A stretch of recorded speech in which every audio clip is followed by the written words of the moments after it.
नहमदहु व नसल्ली अला रसूलिहिल करीम अम्मा बाद फ़ाउज़ु बिल्लाहि मिनश शैतानिर रजीम बिस्मिल्लाहिर रहमानिर रहीम।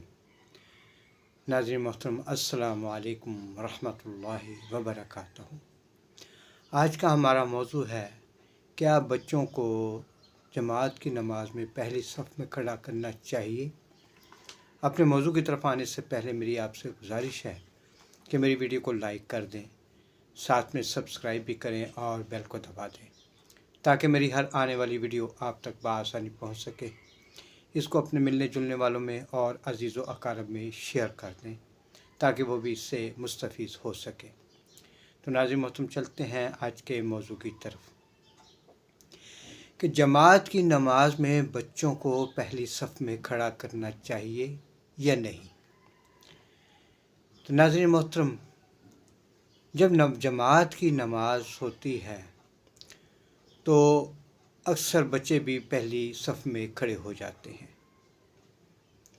लेकिन होता क्या है कि बच्चों को डांट डपट कर पिछले सफ़ में खड़ा कर दिया जाता है और बड़े लोग जो हैं वो नमाज की अदायगी करते हैं। नाज़रीन मोहतरम, बात दरअसल ये है कि बच्चे को जब 7 साल का हो तो उसको नमाज के लिए कहना चाहिए, और जब 10 साल का हो जाए तो उसको डांट डपट कर नमाज के लिए कहना चाहिए, नमाज की तरफ लेके जाना चाहिए। और ये भी बात है कि मर्दों की नमाज जो है वो मस्जिद में ही अदा की जानी चाहिए, घर में मर्दों की नमाज नहीं होती। एक दफ़ा हुज़ूर सल्लल्लाहु अलैहि वसल्लम से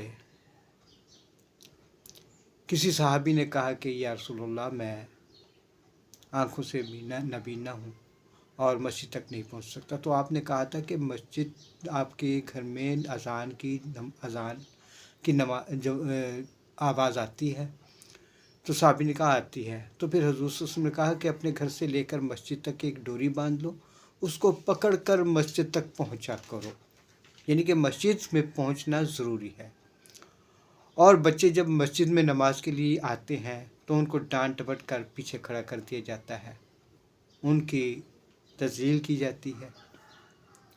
नाज़रीन मोहतरम, देखना ये चाहिए क्या बच्चा इस समझ है उसको कि जमात के साथ नमाज अदा कर सकते।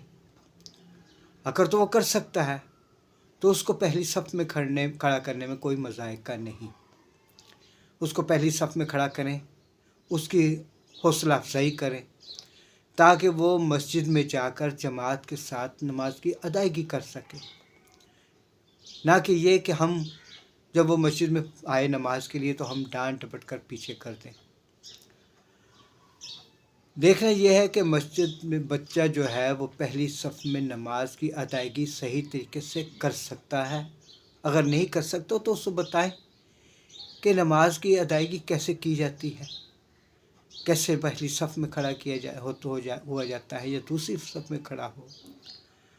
बच्चे के साथ ऐसा जुल्म नहीं करना चाहिए, उनकी हौसला अफजाई करनी चाहिए ताकि वो मस्जिद में आकर नमाज की अदायगी कर सके।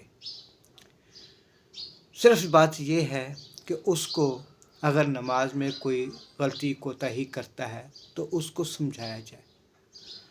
लेकिन हमारे यहाँ ऐसी बात है ही नहीं कि मस्जिद में अगर कोई आता है नमाज के लिए तो वो जिससे तैसे भी नमाज पढ़ रहा है उसको रोका नहीं जाता, उसको मना नहीं किया जाता या उसको समझाया नहीं जाता।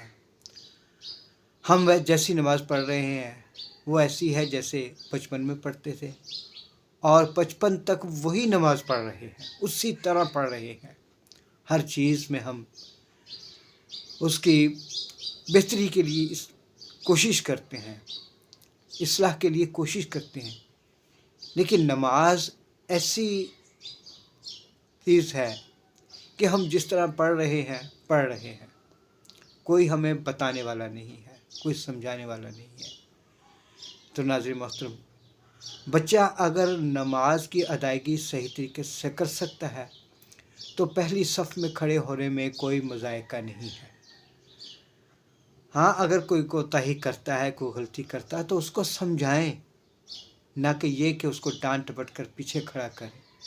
یہ بچوں کی تذلیل ہے، بچوں کی تضحیک ہے۔ ایسا بچوں کے ساتھ نہیں کرنا چاہیے۔ ہمیں ان کے ساتھ ایسا بیہیو کرنا چاہیے کہ ان کی حوصلہ افزائی ہو اور وہ مسجد میں آ کر نماز کی ادائیگی کر سکے۔ ناظرین محترم، یہ آج کل بہت بڑا مسئلہ بنا ہوا ہے کہ بچوں کو پہلی صف میں کھڑا نہیں ہونے دیتے۔ صرف یہ دیکھنا ہے کہ بچہ نماز کی ادائیگی صحیح طریقے سے کر رہا ہے، اور کر رہا ہے تو اس کو پہلی صف میں کھڑا کریں، اس کی حوصلہ افزائی کریں، تاکہ وہ مسجد میں آ کر نماز کی ادائیگی کرے، نہ کہ ہم یہ کریں کہ اس کو ڈانٹیں ڈپٹیں اور اس کو پیچھے کھڑا کریں، اس کی تضحیک کریں، تاکہ وہ آئندہ مسجد میں آنے کا نام نہ لے۔ ہمیں کوشش کرنی چاہیے کہ اگر بچے مسجد میں آتے ہیں تو ان کو علیحدہ میں بٹھا کر نماز کی تعلیم، ادائیگی کی تعلیم دی جائے، اور ان کو بتایا جائے کہ نماز ادا کرنے میں کس طرح ادا کی جاتی ہے۔ ناظرین محترم، یہ آج کا مسئلہ ہے۔ اللہ تعالی ہمیں اس پر صحیح طریقے سے عمل کرنے کی توفیق عطا فرمائے۔ بچوں کو بھی پہلی صف میں کھڑا کریں تاکہ ان کی حوصلہ افزائی ہو اور وہ دوبارہ بھی مسجد میں آئیں۔ اجازت چاہتا ہوں۔ والسلام علیکم ورحمۃ اللہ وبرکاتہ۔